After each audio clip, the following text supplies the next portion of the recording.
कि मंच पे उपस्थित सभी अतिथिगण के नाम मुझे भी नहीं आते हैं और ये अब उन्होंने परंपरा कर दी है तो मैं भी सभी को इसी प्रकार संबोधन कर देता हूँ। और दूसरा, मैं समिति के सभी समाज सेवी गण जो कि मंच के बाईं ओर अपने छाया चित्रों के माध्यम से मुझे दिख रहे हैं, उनके भी मैं नाम न लेते हुए यही संबोधित कर रहा हूँ कि सभी समिति के जो बाईं तरफ चित्रांकित किए गए हैं वो सभी सदस्य और जो समिति के अन्य सदस्य जो इस बैनर में चित्रांकित नहीं हैं उन्हें भी मैं संबोधित कर रहा हूँ। तीसरा, मैं ऐसे समाज सेवियों को भी संबोधित कर रहा हूँ कि जिनके इन दोनों में किसी प्रकार से नाम भी नहीं है। तीसरा, मैं सभी सामने मंच के सामने उपस्थित पुरुष वर्ग एवं सभी महिला वर्ग एवं हमारी माताएं बहनों को भी मैं सादर नमन करते हुए अपनी बात को प्रारंभ करूंगा। सबसे पहले मैं माँ गजानन माई की आप सभी से जय घोषणा कराना चाहता हूँ। सभी लोग बोलिए गजानन माता के, पुनः बोलिए गजानन माता के, सहोदराबाई राय अमर रहे। देखिए, आज हम जो एकत्रित हुए हैं वो हमारे गोवा वीरांगना सहोदराबाई राय की जन्म दिवस को मनाने के लिए हुए। निश्चित ही वो एक गरीब परिवार से थीं, कम पढ़ी लिखी थीं, पर वो इस मुकाम तक कैसे पहुँची ये थोड़ा सा पूरे समाज के महिला वर्ग और पुरुष वर्ग को सोचना चाहिए। तो वो सिर्फ अपने कर्म के कारण, त्याग के कारण, अपने लक्ष्य के कारण इस मुकाम तक पहुंची थी। तो उनका ये सभी को नमन करते हुए उनके उसूलों पे यानी उद्देश्य पे चलने की प्रयास करना चाहिए।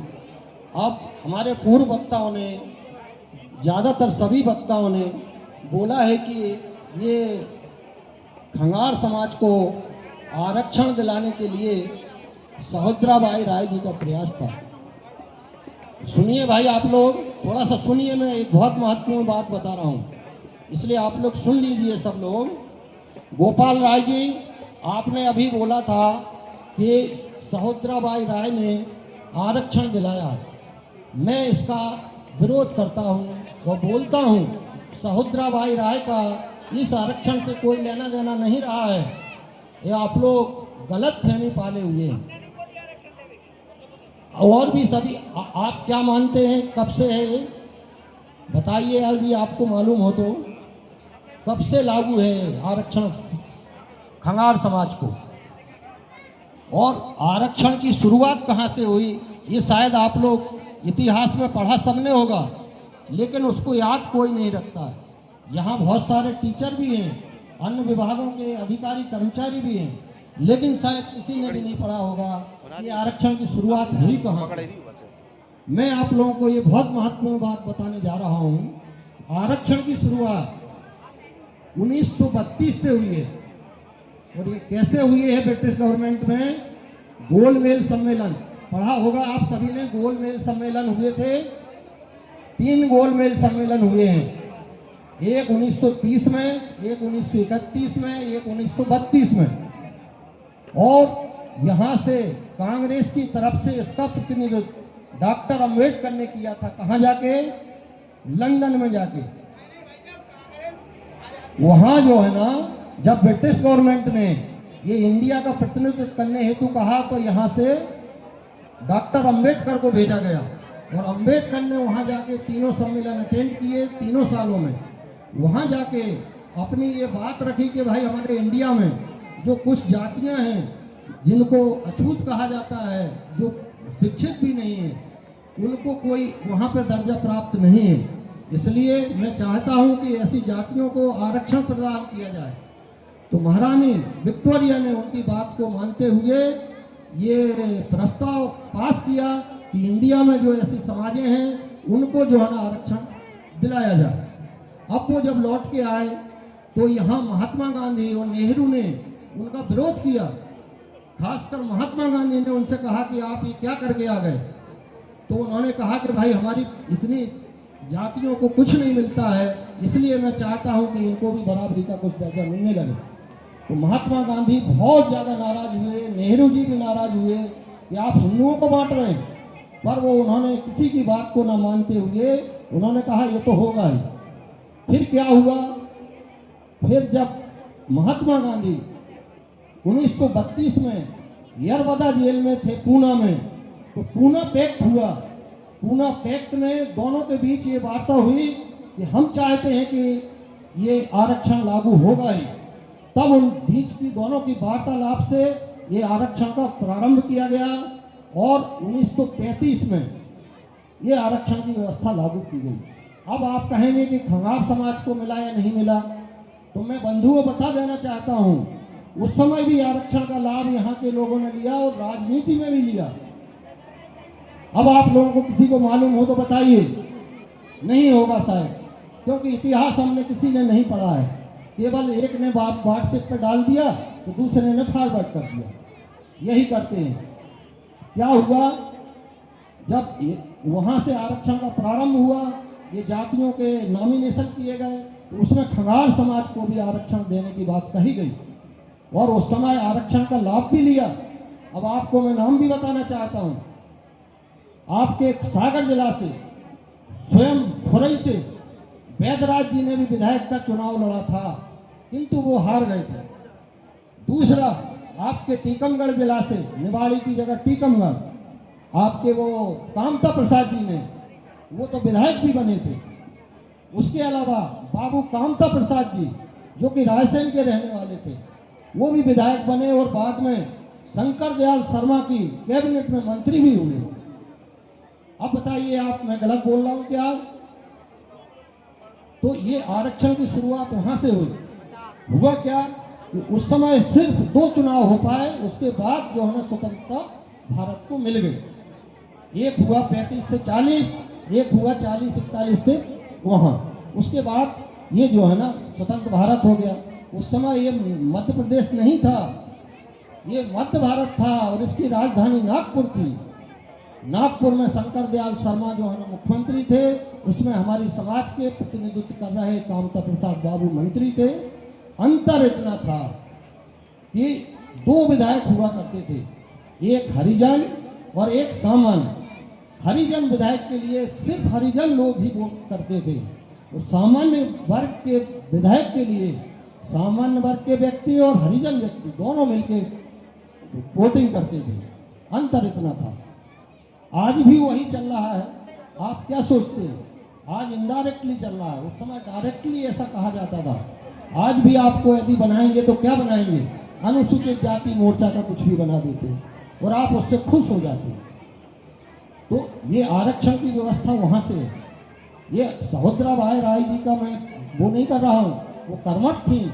उन्होंने ये जो है ना अपनी कर्मठता, अपने कर्मों के कारण ये जो है ना स्थान प्राप्त किया था। बंधुओं, इस गलत फहमी को आप लोग निकाल दीजिए कि हमको आरक्षण 1947 के बाद मिला है। ये जरूर है कि पहले आरक्षण सागर और दमोह जिला में दिया गया था। क्यों दिया गया था, ये भी इतिहास में एंट्री है। क्यों दिया गया था? क्योंकि हमारी समाज अधिकांश सागर और दमोह जिला में ही बसती थी। अन्य जगह जो है ना इतनी समाज नहीं थी जितनी आज है। तो इस कारण से उनको जो है ना यहाँ से आरक्षक सीट करके और ये जो है ना स्थान दिया गया था और वो सांसद रहे। उसके बाद अब आप देखिए, यहाँ से भी इस लोकसभा से भी 2 सांसद रहे। एक सांसद का जिनका योगदान भी बिल्कुल इन्हीं के जैसा है, पर आज समाज उनको भूले हुए। याद है आप लोगों को, स्वर्गीय श्री नर्मदा प्रसाद राय जी, वो विधायक भी रहे हैं, सांसद भी रहे हैं और इनको हराने के बाद सांसद रहे थे। तो और गोवा आंदोलन के लिए भी दोनों ही गए थे इस जत्थे के साथ। सागर से जो जत्था 200-300 लोगों का गया था, उसमें नर्मदा प्रसाद राय भी गए थे, सहोदराबाई राय भी गई थी। मेरा कहने का आशा ये है कि उन दूसरे सांसद को भी यदि इसी प्रकार से जोड़ दिया जाए तो शायद उनके लिए भी बहुत अच्छा रहेगा, उनका भी योगदान है। मैं ये कोई विरोधाभासी बात नहीं कर रहा हूँ, मैं चूंकि न्यायाधीश रहा हूँ इसलिए न्यायपूर्ण बात कर रहा हूँ। अब मैं आता हूँ कि समाज की आज स्थिति क्या है। समाज की स्थिति यदि देखें तो हमारी समाज का जो इतिहास है वो कितना गौरवशाली है। तो ये किसी दूसरा व्यक्ति नहीं है हमको डाउन करने वाला, दूसरे व्यक्ति ने हमारे इस स्थिति में लाने का काम नहीं किया है, इसके लिए जवाबदार हम स्वयं हैं। आपको एक आरक्षण की बैसाखी मिल गई है तो हम सोचते हैं कि बस हम इस आरक्षण के सहारे ही जिएंगे। मैं अपना बता रहा हूँ, मैं जो है ना जनरल सीट से न्यायाधीश बना था और जनरल सीट से ही 4 प्रमोशन लेके आज लोकायुक्त का चेयरमैन हूँ। शायद आप लोगों को यही मालूम होगा कि मैं भी एक बड़ा अधिकारी शायद इसी से बन गया हूँ। मैं इससे नहीं बना हूँ, मैं जनरल से बना हूँ और आज भी जनरल वालों से फाइट करता हूँ। तो ये क्या है, हमारी योग्यता। तो आप मेरे इस कम से कम उद्बोधन को ये ना समझें कि मैं किसी का कोई विरोध कर रहा हूँ। मैं विरोध नहीं कर रहा हूँ, सपोर्ट कर रहा हूँ और हर साल आता हूँ, लेकिन बता रहा हूँ कि सिर्फ बैसाखी के सहारे हम जीवित रहेंगे तो शायद उतनी उन्नति नहीं कर सकते जितनी हमको करना चाहिए। क्या पहले लोग जो है ना इतना राजा महाराजा बने तो क्या वो आरक्षण से बने थे? उनका पराक्रम था, उनके कर्म थे। हमारी माताएं जिन्होंने सैकड़ों की तादाद पे, हजारों की तादाद पे क्या किया, जौहर किया। क्यों किया?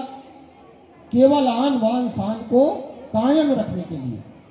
आज आप जरा सा पढ़ लिख के या तो कुर्ता पजामा पहन लिया और आरक्षक सीट को देखने लगे। अरे आप कोशिश करिए, आप सबसे ज्यादा तो आज नेताओं में क्या हो गया है, चापलूसी। इसको मैं चापलूसी ही बोलूंगा। अपने उससे नहीं उबरेंगे तो मैं सामान्य सीट से भी दावेदार हो जाऊं। नहीं, हमको तो वहीं से लड़ना है जहां से एक आरक्षक सीट कर दी गई है। अरे आप और सामान्य वर्ग के लोगों से सिर्फ चापलूसी करते रहेंगे। क्यों करते हो चापलूसी? वो क्षमता आप में भी है, आप करके दिखाइए। ऐसा मेरा कहने का आशा ये नहीं है कि आप नहीं कर सकते, आप भी कर सकते हैं, अपने बच्चों को भी इसी प्रकार से बढ़ा सकते हैं।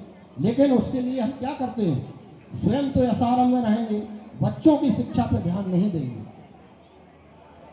आर्थिक, मैं समझता हूं कि आर्थिक जो है ना कमजोरी है तो ये केवल खंगार समाज की नहीं है, हर समाज की आर्थिक कमजोरी है।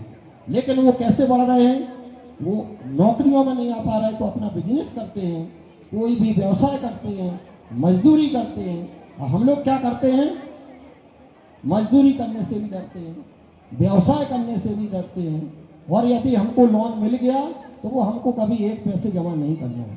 तो इस प्रकार की टेंडेंसी क्यों रखते हो? इसके लिए तो आप स्वयं जवाबदार हैं ना। तो आपको, यदि आप अपनी कर्मठता आपके हाथ में है, आप स्वयं बनिए। आप जो है ना खुद बन सकते हैं। मातृशक्ति भी, ऐसी कई सहोदराबाई राय आज भी जिंदा हैं। आप कर सकते हैं, आप में क्षमता है, करिए। जैसा कि हमारी वो बहन ने अभी बोला है कि मैं भी गांव से हूँ, तो उन्होंने अपना ये दिखाया कि मैं भी बन सकती हूँ और काम चला रहा हूँ। देखिए, हर आदमी कर सकता है, लेकिन हम क्या करते हैं कि हम जो है ना संकोच बस, या हमको नहीं करना है, आलस करते हैं। जबकि हमको अपने कर्तव्य पे अड़ग रहना चाहिए, दृढ़ संकल्पित रहना चाहिए। अब मैं बता रहा हूँ, ये छुआछूत, जातिवाद ये आज से नहीं है, ये द्वापर में भी था, ये कलयुग में भी था और ये त्रेता में भी था। मैं द्वापर का उदाहरण दे रहा हूँ आपको।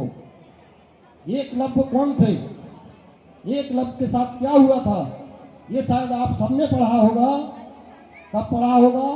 कक्षा 5 के अंदर ही अंदर है ना। क्यों मासा, मालूम है एकलव्य की कहानी? नहीं मालूम? शायद बहुत कम लोगों को एकलव्य की कहानी भी मालूम होगी। एकलव्य क्या थे? एक निषाद वंश का जो है ना लड़का था।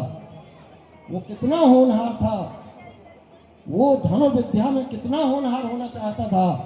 वो गुरु द्रोण के पास गया। कब गया? जब युधिष्ठिर और जो 5 पांडव उनसे शिक्षा ले रहे थे। तो गुरु द्रोण ने उनको क्या कहा कि तुम निषाद के पुत्र हो, इसलिए हम तुमको धनुर्विद्या नहीं सिखा सकते।